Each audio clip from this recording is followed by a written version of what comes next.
Oh my God, my friend, maybe this side.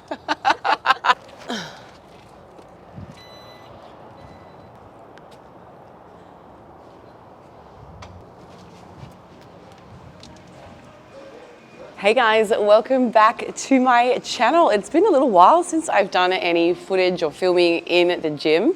For those of you that have been following along closely on my Instagram page and on YouTube, you're probably very aware that we currently have a huge project in the pipeline with my new all-female coaching team. So that has been taking up a lot of my time, just trying to get everything kind of ready to go. And of course, you know, we're going to be entering 2023 very soon. So that is such a huge time for people with their fitness journeys that are kind of ready to start the year fresh. So we've spent a lot of time kind of putting together a brand new challenge. It'll be a 16-week challenge that's going to incorporate a bunch of new and exciting features that we haven't had before. So that's all very exciting, but today we are here to do business. I've got a new workout that I'm going to be bringing to you guys, and this is straight out of my Glutes and Shoulders program from the Workout Builder. So I've brought to you previously my brand new 6-week program, and we're now moving into that second 6-week training block. And typically most of those programs that I'm putting together for you guys are usually 12 weeks duration. So what I'm going to show you today are some of the exercises from that second mesocycle, and I know that they're absolutely going to blitz my quads, my glutes, and there's a little bit of back in there today as well. So I'm really excited. I'm also really cold. We haven't had cold weather in Florida for a little while now, so feeling nice and rugged up, but we're going to get nice and sweaty, no doubt, when we get started on this workout. So let's head inside.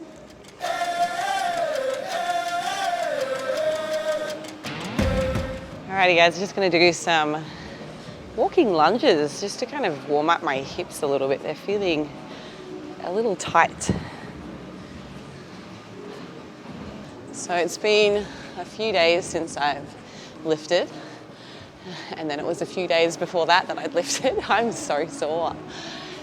Like just the muscles in my back, I didn't do anything to injure myself. It's just when you kind of exert yourself that much, it's a little painful. So I had to make some modifications to my remaining exercises in my program because I was so tight. And then I've had another couple of days off over the weekend, so a little bit sore today. All right, gonna do some just warm up mobility work. You wanna make sure that when you're getting started in the gym that you don't do static stretching. That is not advised. In fact, it can actually impede your strength. So we don't really want to overstretch the muscles that we're using because they lose that like contractibility or that contractile tissue. We don't want that. We want to keep some tension there. So mobility work. I normally don't have an issue getting my knee to the ground, but today we struggle bus.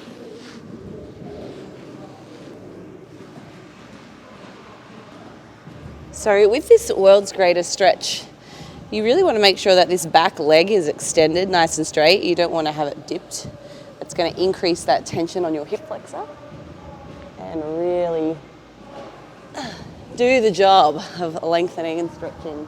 So this part here, trying to push it down. All right, since I have got a lot of lower body stuff in today's program, in fact, it's primarily lower body. I've got one back exercise today. I am going to do a little bit more hip opening. Again, I've been seated so much over the last couple of weeks just with the extra computer work and administrative type tasks. So I can just feel like my hip flexors are just like tightening up. So I'm going to do a little bit more work than I might normally just to kind of prevent myself from getting injured. Okay, hopefully I don't have any band incidences today.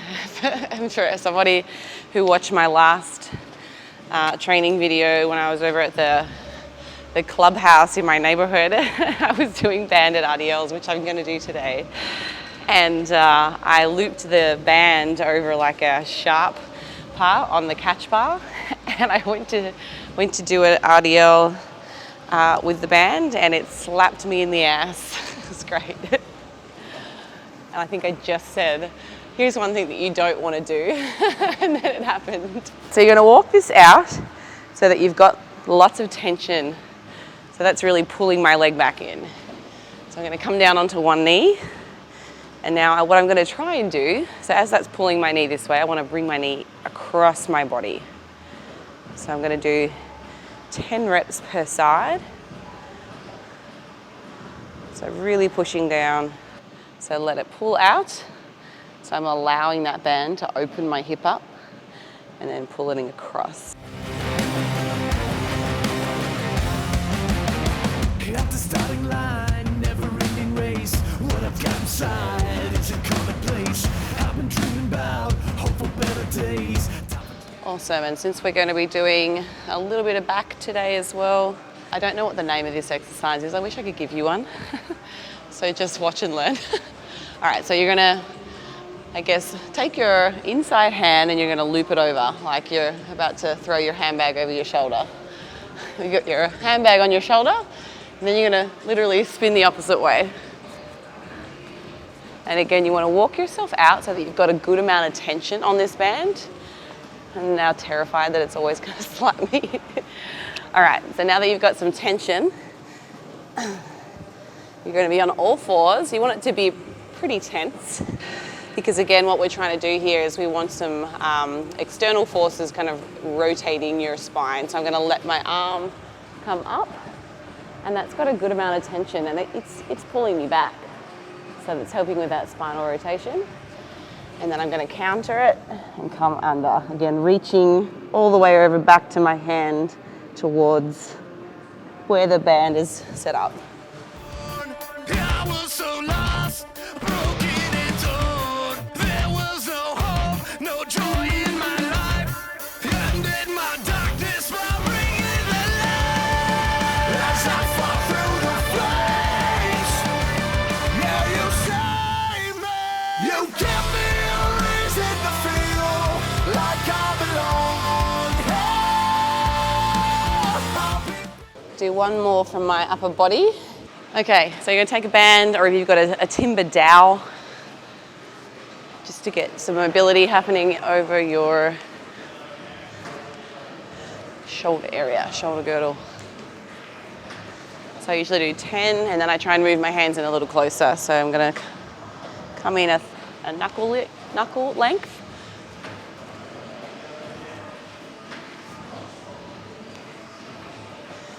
I might get one more.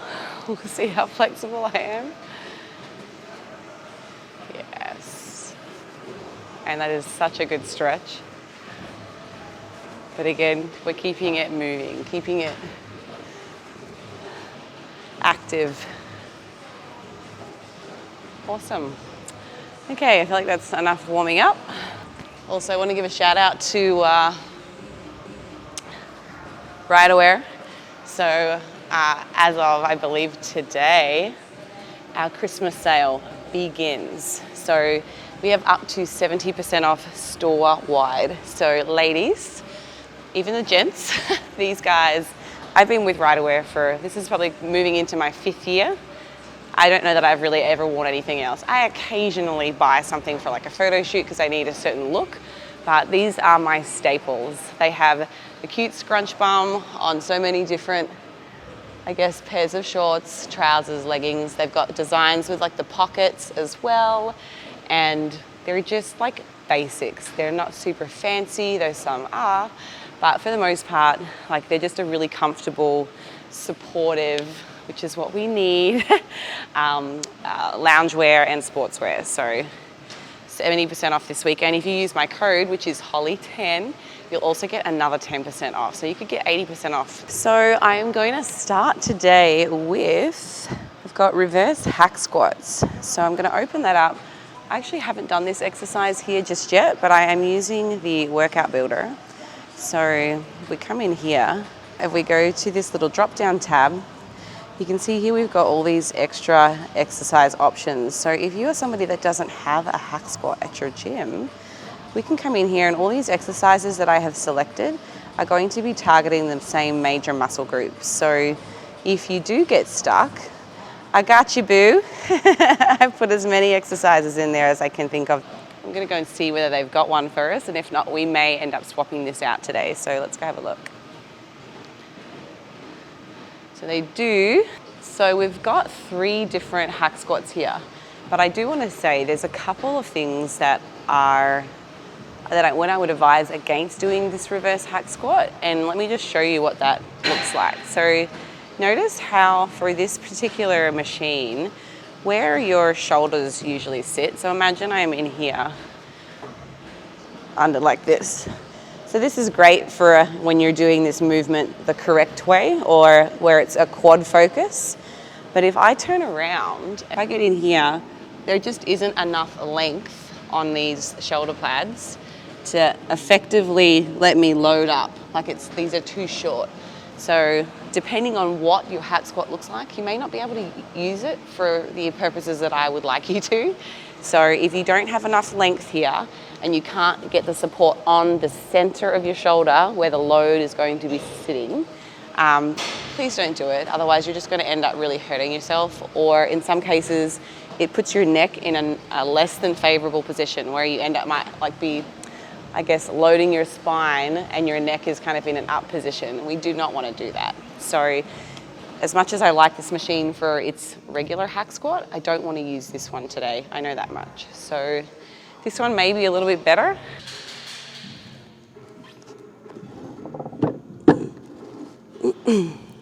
So see how I've got a little bit more support on my shoulders there? Come down.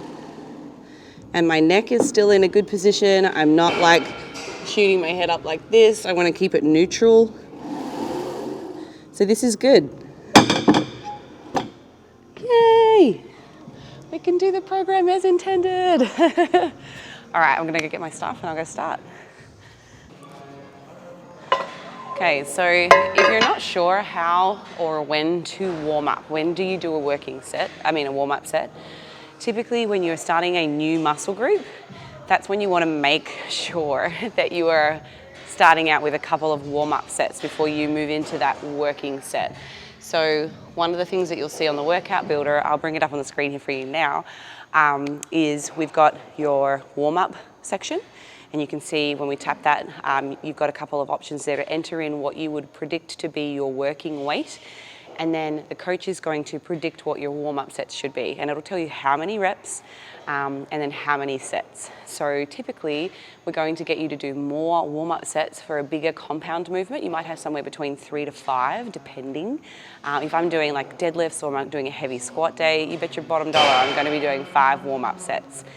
Just to kind of take me through the motions and kind of get my nervous system ready for that weight. Because if you're working up to like a RPE 8 or 9, or if you're using repetitions in reserve, if you're working to like an RIR 2 or an RIR 1, you're getting close to failure. So we don't want to just jump straight into our working weight because your body's not going to be prepared for that. So that's a really cool feature and a skill. So I'm going to use that today when warming up for this reverse hack squat. So I'll put in what I know as my past kind of PR, or what I've been working at previously for the number of reps prescribed in today's program. And it's going to tell me exactly what to do. It's great.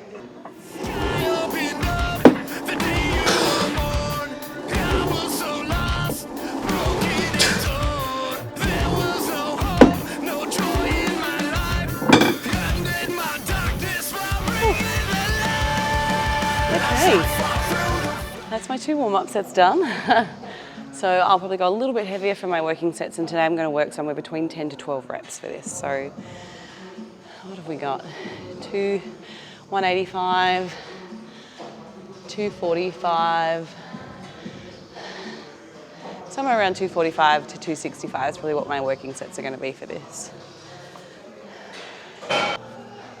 It's absolutely critical, ladies, that you adjust your pants before you do these movements. No joy in my life, and in my darkness while bringing the light. As I fall through the flames, now you save me. You give me a reason to feel like I'm alive. I'll be building this house made of gold, darling, I'm no fear.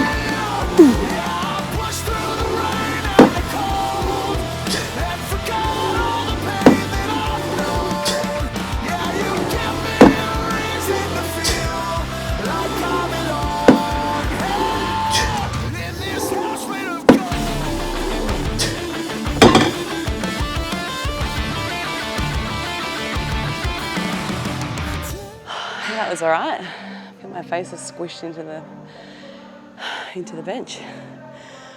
Whew. So last week was the first week of this new program, and we had a deload, and it's so important to do that periodically. I used to plan mine because of the workout builder. I have to be sensitive to people's needs when they don't have a coach. However, for me, I typically have more of a reactive approach to my deloads. It really depends on, I guess, how I'm feeling. I'm a little bit more, well, because I have a lot more experience, I tend to know when my body is really starting to get beat up versus, yeah, I know I could have gone a little bit heavier. I don't necessarily need the recovery at this point. Maybe you haven't been consistent with your training. I know for me, the last 8 to 12 weeks have been pretty inconsistent. There have been days or weeks where I haven't got through a whole training program. So last week, some of my programs I did just 2 working sets as per the workout builder. And then there was another one that I did, 3 working sets, just like a normal week. In fact, I think I did 4. So I think that's super helpful as well. When you change to a new program, you're trying to familiarize yourself with that schedule. So usually you're a little slower on those workouts anyway. So it's actually helpful to have that so that you don't have to kind of end up wasting half your day in the gym, trying to find the new exercises, kind of get the feel for it. So yeah, that's another benefit, I guess, of having a deload when we're starting a new program. So yeah, it was nice to have a little bit of an easier week last week, and it was a huge week of work for me, and I'm sure for many of you guys, you're probably coming into that holiday season. There's a lot more things going on. I don't know if you're like me, but I have not done my Christmas shopping this year on time. So yeah, you're just frantically trying to do everything at the one time. So it was actually very helpful. So that was probably like an RPE 7, if I'm being really honest with myself. So I'm going to put probably another 10 or 15 pounds on just to see how that goes.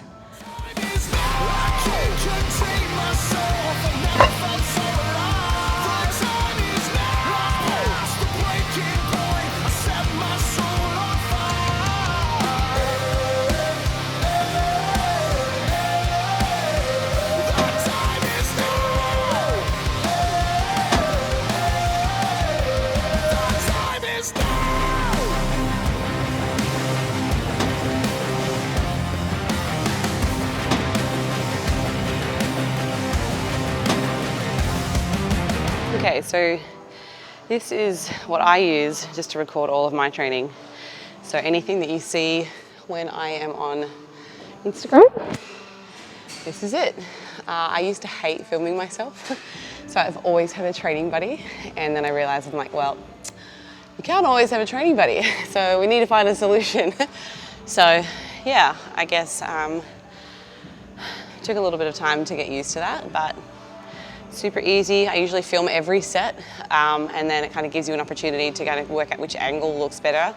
I don't want to give you the bad angles, I can tell you now, you don't want those. I've seen some doozies. So yeah, I just use one of these little gadgets.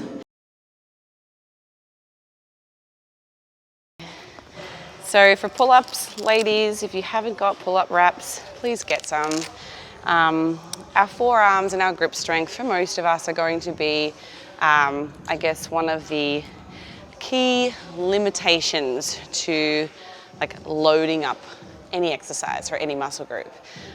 They're a small muscle, so this really is going to help with your strength over time, and it'll help you to build muscle too, because if you're trying to do some kind of movement, let's say you're doing like a heavy RDL and your hamstrings and your glutes are really strong, but at a certain point, your grip is going to be the thing that lets out the quickest. So we want to be able to use something that can facilitate that grip strength so that you can effectively load the hamstring or the glute as you're intending. So I use Versa grips for these.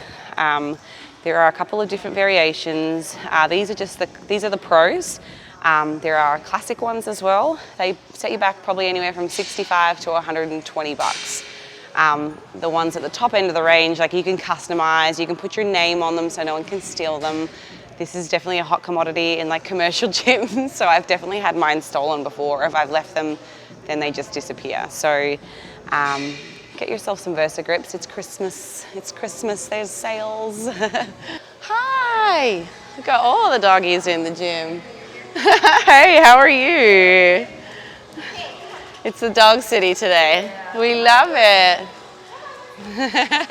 So as you guys know, I have been trying to avoid doing too much, I guess, pulling movements, rowing movements in a wide position because I don't really want to grow my lats anymore. What I do still want to do is work my upper body because it's, having upper body strength is important to me for many reasons. Think about this like from a longevity standpoint. But I also still want to have strong rhomboids, so like the middle muscle of my back. So I've got 3 working sets today, but I'm going to do 2 of them in that close grip position and just 1 in that wide grip position. So today's program calls for a slow eccentric. So I'm just going to be taking my time on the, I guess, eccentric component. So remembering that concentric is when the muscle is shortening and contracting, and then the eccentric is when the muscle is lengthening, okay? So that'll look a little bit different depending on whether you're doing a lower body movement or an upper body movement or just generally the exercise in general. We'll do 10 slow. So really taking my time, lengthening all the way out.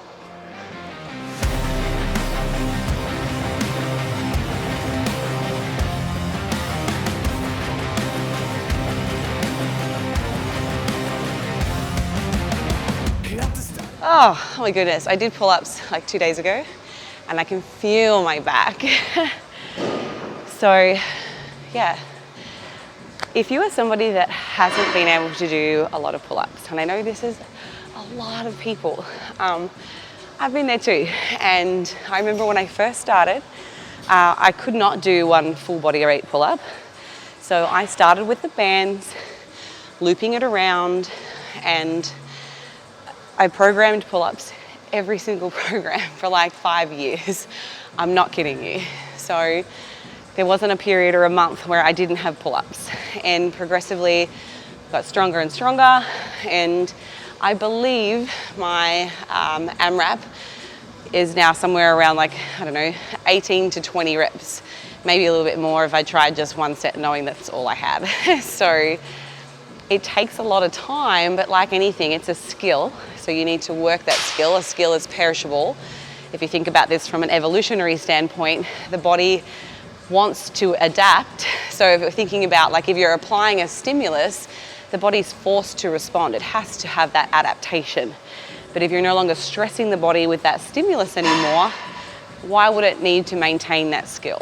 So program it all the time, work with either some of the pull-up assisted machines, bands, and then eventually progress your way to body weight, and then even weighted. As you get really strong, you'll be able to start putting the weight belt around your stomach and using some extra weight. So you want to wait a couple of minutes for pull-ups and chin-ups. Pull-ups, by the way, is underhand grip, and then chin-ups, underhand grip, I think that's what I said, pull-ups, overhand grip. If you try to rush back into this while the muscle is still fatigued, you're not going to hit a successful second set. But you don't want to wait too long either, because at the end of the day, thinking about like what are the key things that we need for adaptation. Yes, volume is really important, but we also need an adequate training stimulus too. So we've got to use all of those tools to ensure that we get to, I guess, the place that we're wanting to go, which is usually to build muscle and strength. All right, I'm going to do this second set in a slightly wider grip.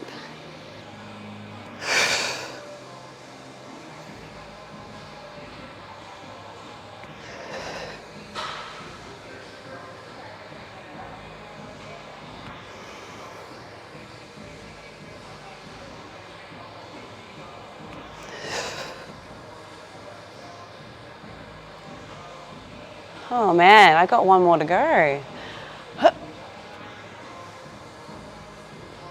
That was terrible. All right, didn't rest enough.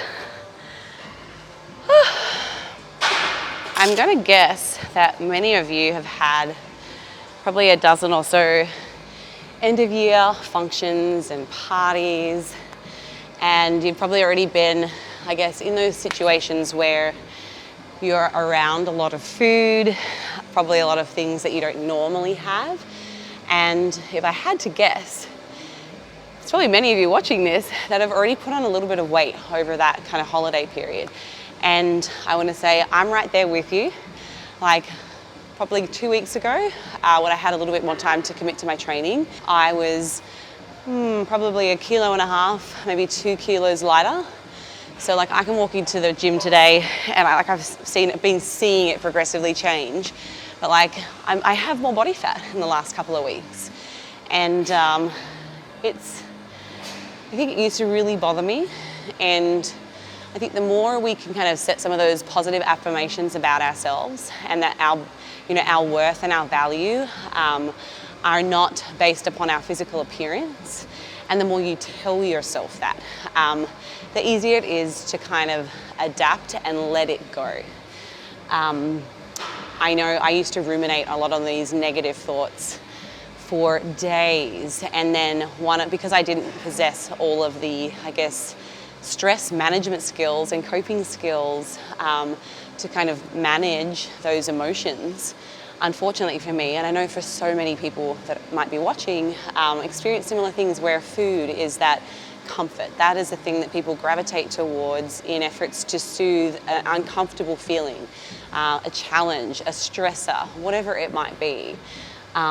So I think first recognizing when you are eating out of an emotion, and then making some decisions about how you're going to choose differently moving forwards. And that might mean that you have to sit down, write out a full list of ways that you can provide yourself with some comfort, something that will like soothe you and help you to feel better, that doesn't relate to food.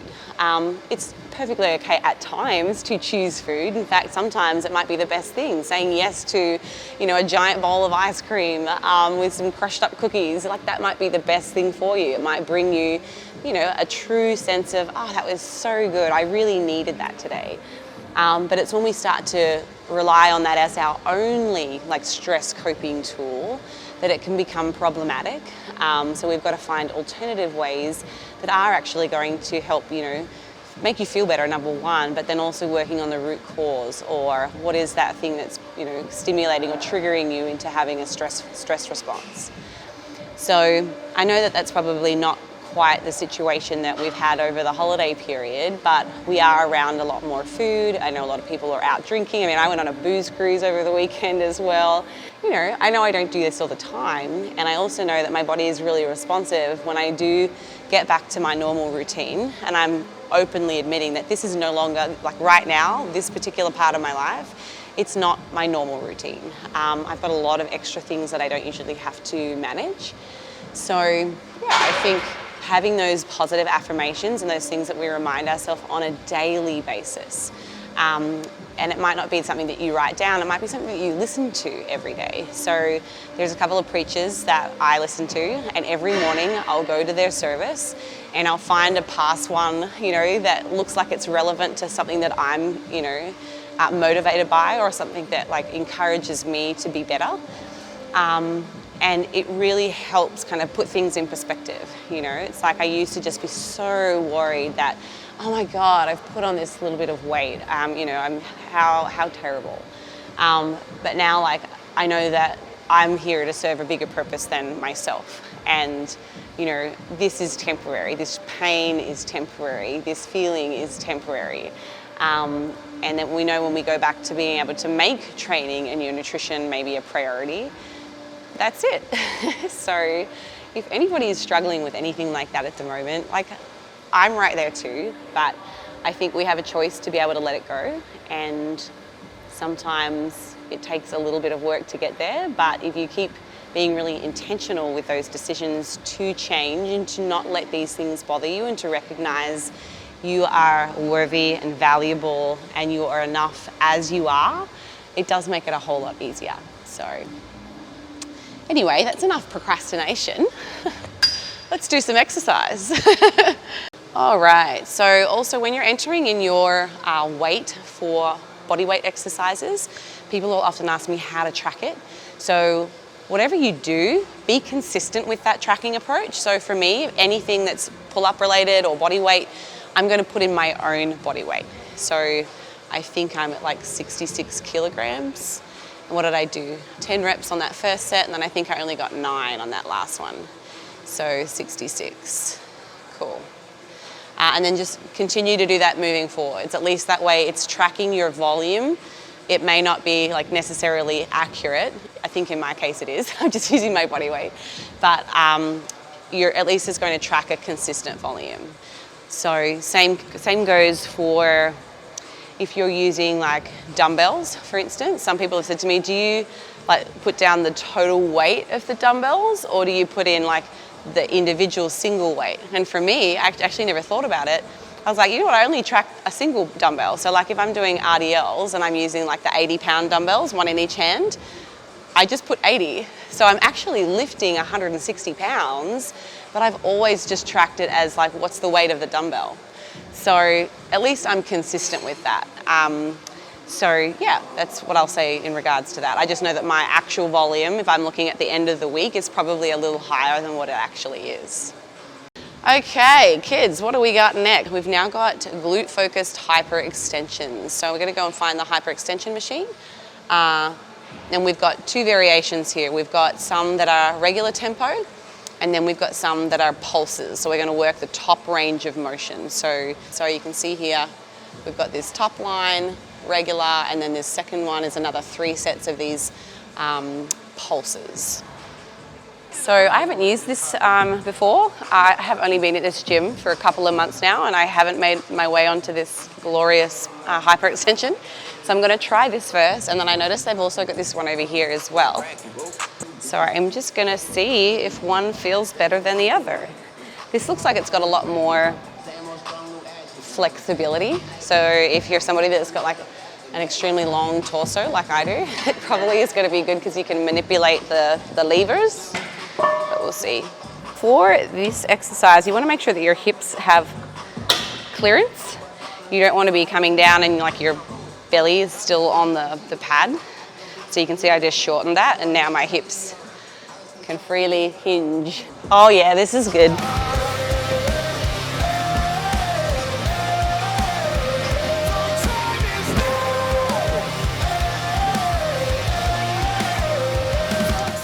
Okay, so I just did my first, we'll call that a warm-up set. I didn't have any weight, but that felt really good. This is possibly the best one that I've ever seen. Cool. All right, I'm gonna find a weight plate. Okay, so one of the things that you may have noticed that I'm doing is when I come up, I'm really rounding my back. And traditionally, I think anyone would probably agree with me, you hear people say, don't round your spine, keep a neutral spine, don't tuck your chin, like keep a straight back. That would be true for most things. If you're squatting under a heavy bar, you want to have as much stability in that spine as possible, and you want to brace. And usually you would be weaker when you have a rounded spine. But in the case of a glute-specific hyperextension, we can isolate our glutes a whole lot better when we are in that tucked position. So you'll notice me really rounding my back, and I'm going to keep my chin down on my chest. You can do this exercise a couple of ways depending on how your program is displayed, but I think for the workout builder, I've got this as a superset. So we'd go straight in. I've already rested too long, I'm just being slow. But you're meant to have probably 15 to 30 seconds between these exercises, and then I'm going to go straight into the pulses. And then you would take your 60 to 90 second break. So I like to just cross it over under my hands or under my chest here, and we'll head off.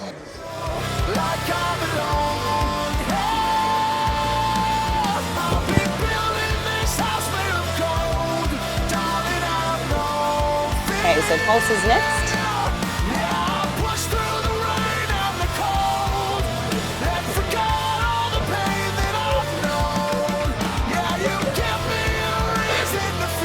Woo.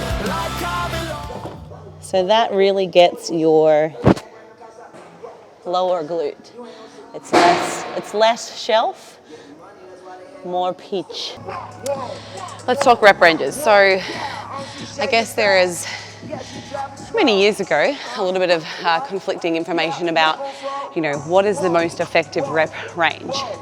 But now the evidence is fairly conclusive that the low rep ranges combined with moderate rep ranges and then some endurance rep ranges can all be equally effective for building muscle. I guess the key is that we want to make sure that we're working at or near to failure. So whether you're doing this via high endurance rep ranges or lower rep ranges with a heavier load, as long as you're going close to failure, that is one of the key important things. So we talk a lot about volume as being one of the driving factors for making progress, which is true to a certain extent, but if you're not working close to failure, it's very possible that you're not growing. I have had clients that have just started working with me and they may have like 6 years of lifting experience, and they'll say to me, I've had this coach, don't think they were really working for me, or maybe there hasn't been an excuse about somebody else. It's just like, I've been working so hard and I've been doing everything right with my nutrition and I just don't think I'm getting any stronger and I don't think I'm getting any bigger. And I guess one of the things that I like to do, especially for clients that are doing some kind of our training programming, is to actually look at their sets and have them gauge their training intensity. And many of these people have never really utilized, an intensity scale. So they're not using RPE and they're not using RIR. So that's repetitions in reserve. We talked about that before. So you've got a scale of 0 to 10. If you are working an RIR of 1, you've got 1 rep left in the tank before you get to failure. Whereas if you're working an RIR 3, you've got 3 repetitions left in the tank before you get to failure. If you're using that scale, you want to make sure that you're probably working within that 3 to 1 range and occasionally hitting a failure, like an RIR 0. The other intensity scale is rate of perceived exertion, and that's also 0 to 10. I think this scale is probably better utilized by somebody that is more experienced, that has, a strength background, that knows really how to push themselves, because it can be difficult to, because it's more subjective, because there's no definitive number, it's your perception of intensity. So I like to work rate of perceived exertion from say 7.5 through to, a 9 or a 9.5 even. And occasionally, very occasionally, will I have like a failure set. You don't want to be working to failure all the time because it's taxing on your central nervous system and it can actually impede, future training sessions. So there are so many people that don't use an intensity scale. So maybe their volume has progressed over time. They are picking slightly heavier weights, but those weights are still not challenging enough for them to actually see meaningful progress. So yes, volume is important, but if you're not training close or near to failure on a consistent basis, then you may not be getting the most out of your training. And that's even when you are eating, everything correctly. You are meeting your daily protein requirements. So keep that in mind when it comes to making progress, seeing hypertrophy outcomes. Are you actually pushing yourself to, a repetition range that is getting you close to failure?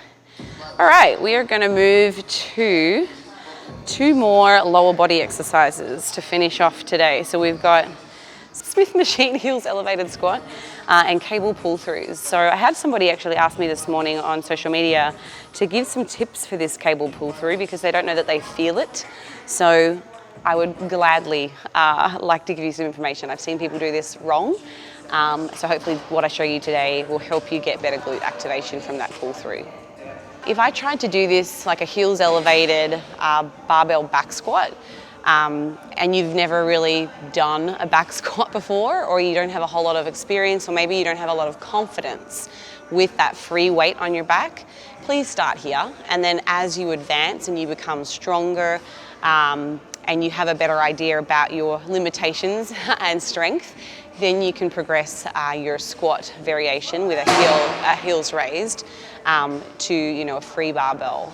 You could also do this as like a goblet style as well. I've done this before in various programs where you've got your heels up and you're kind of coming down on your toes. But it's, again, if you're strong, at a certain point, guess what's going to be the limiting factor? Your grip strength. You're only going to be able to load up so much here on your front before, you know, maybe your legs are still able to tolerate a lot more. So I think the Smith machine is a really good way to kind of mitigate that. You can still load up really heavy, but also isolate the quads at the same time. If you don't have the wedges that I'm going to use, you can use a small or a thin weight plate. You probably want about 1 inch to 1.5 inches, just to get your knees coming forwards or so that they track over your toes. Okay, so this is you can see they're probably, what, 1.5 inches for the height. You can get them, I do have one set that is slightly larger, but I left them at my garage at home. But you can start with the smaller ones, which are literally where the line is here, and then progress to something that's got more of an angle. And this is going to really, drop my knee forwards over my toe so that I've got more quad recruitment when I come down into that squat position. Okay, so this is a pyramid set. 15 reps for the first set, 12 for the second, and then 10 for the third set. I'm working at an RIR of 2 today, and for this whole week. And you can see here, because this is a compound movement, we technically should be resting a little bit longer for something like this. Cool, so I'm going to go a fairly close stance, but I'm going to kick my toes out just a little bit, just so that my hips are in a position that are going to be effective for getting some depth. So we want to come down just to parallel. You don't need to go ass to grass. Parallel is perfectly reasonable. And I can already feel that so much in my quads. Ooh. Okay.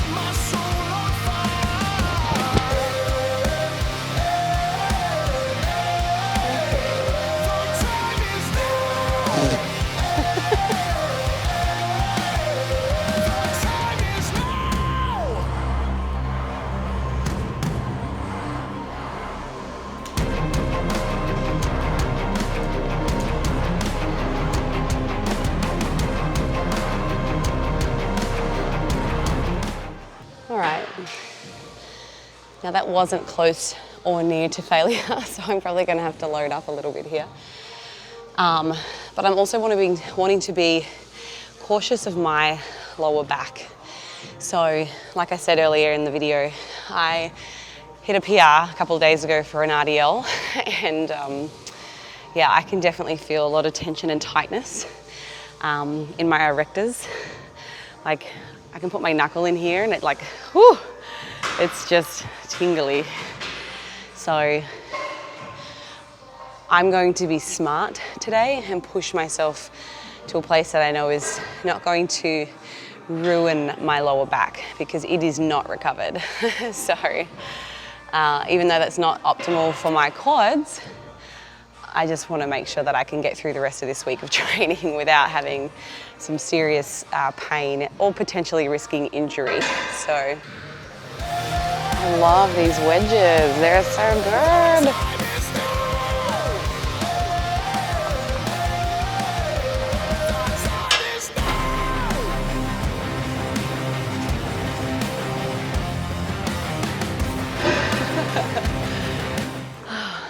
So we'll round it up to 125.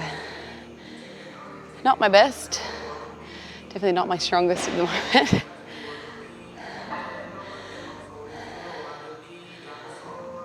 So on weeks like this, where you know that you're not training your best, or maybe you haven't been as consistent as you want, just remember that once you've acquired muscle, it requires a lot less to maintain it than it did for you to build it. So if you've got a lot of stresses or like competing priorities, family, relationships, business, nutrition goals, I don't know, major life crisis, you've only got so many spoons. So use those weeks where maybe you aren't able to commit as much as weeks where you're just getting in, maintaining your weight. You're getting in, maintaining your muscle. Not every week can be perfect. So it's kind of, even though my goals were to build bigger shoulders and glutes in this program, whilst I've definitely seen some progress, I know it's not my best work. So, you know, just kind of being compassionate for myself and just getting what I know I can do, because I can't do any more. Like it's not like I've just been lazy. So, you know, you just have to I guess be able to pivot and shift and reprioritize, you know, as different things come up. So, yeah, the last few weeks for me have just really been about maintenance rather than making progress. But I'm not regressing, so that's good. I think a lot of people get really down on themselves when they're not like perfect. No one's perfect. No one's perfect.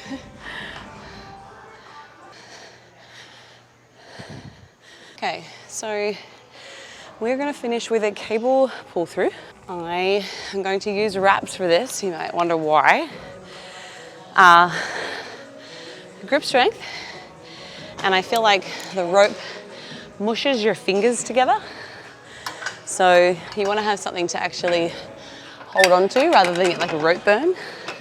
So I'm going to set the cable at the bottom position, as low as it goes. And then we need a rope. Okay, so similar to the glute-focused hyperextension, you want to try and focus on getting that upper back. Like think of someone like with a kyphosis. So we're trying to replicate what we do. You know when you're doing a hip thrust and you're coming up and you're trying to like tuck your butt under to like squeeze your glutes. We're trying to do the same thing here with this cable pull through. So we're going to tuck our chin and round out your back at the top of the movement. You do not want to hyperextend. You want to just be in a neutral spine position when you finish and lock out, and you're tucking your butt as tight as you can. I think the biggest mistake that I see is people coming all the way through and they're leaning back. So you're going to walk it forwards. You want to be able to lengthen as far as you can to get a nice hamstring stretch. So I've got extremely long hamstrings, so lengthy hamstrings. So that's about as far as I want to come here to get a good stretch in my hammies. And then as I pull through, see how I'm tucking and rounding my upper back.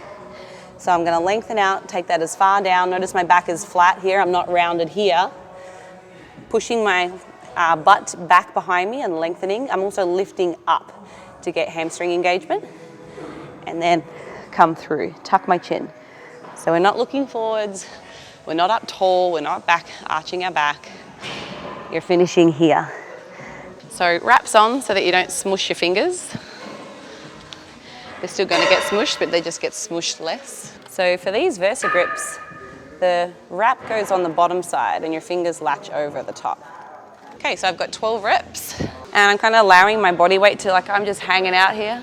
I'm leaning forward, so I've got enough tension on that cable to support the weight.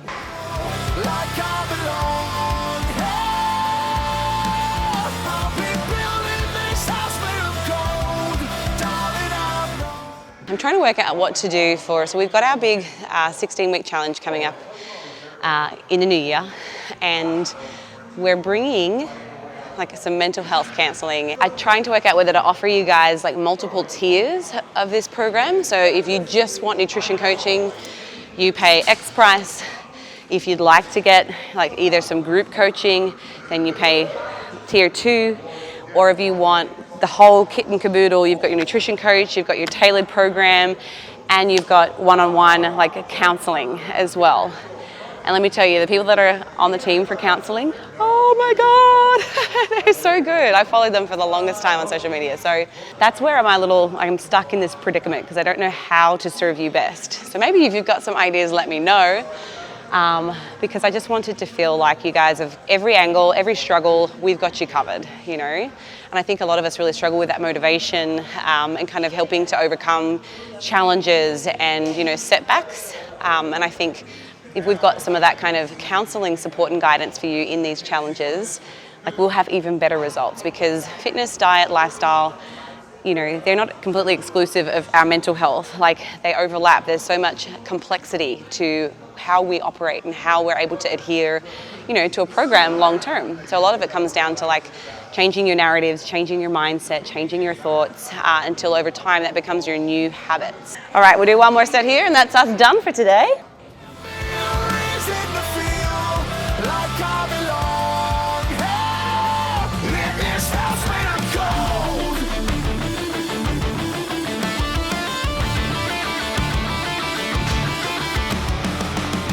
Hey! All right. So I hope that for the person that asked me just this morning about cable pull-throughs, I hope that that helps. You've really got to be comfortable allowing your weight to just kind of shift forwards. Keep your chin tucked, and we're constantly trying to get that butt to tuck under for maximum glute activation. So that was part of the second mesocycle of my latest glute and shoulder program on the Workout Builder. I'm going to link that for you right here on the screen so you can see what I'm talking about, and it's going to give you a little breakdown of exactly how many, I guess, exercises per week are included in that program. So you can see, just because it says glute and shoulders, this doesn't mean I completely ignore everything else. It's just that's the focus. So I wanted to be able to show you in a way that you know that you're still getting some back and some chest and some other exercises. So yeah, I hope you guys enjoyed today's workout. I hope that you took something away from that. If anything, you took the fact that you need to get some Versa grips for Christmas. It's not too late. Also, don't forget, we've got our Riderwear sale. That is taking place as of right now. It'll be live when you guys see this video. So go and get yourself some huge discounts. Set yourself up for like the first and second quarter of 2023.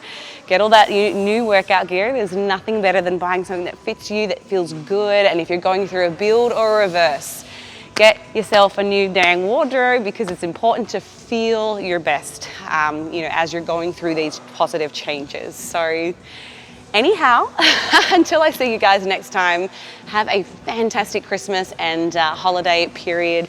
And hopefully I see you sooner than I hope. We'll see you next time, guys.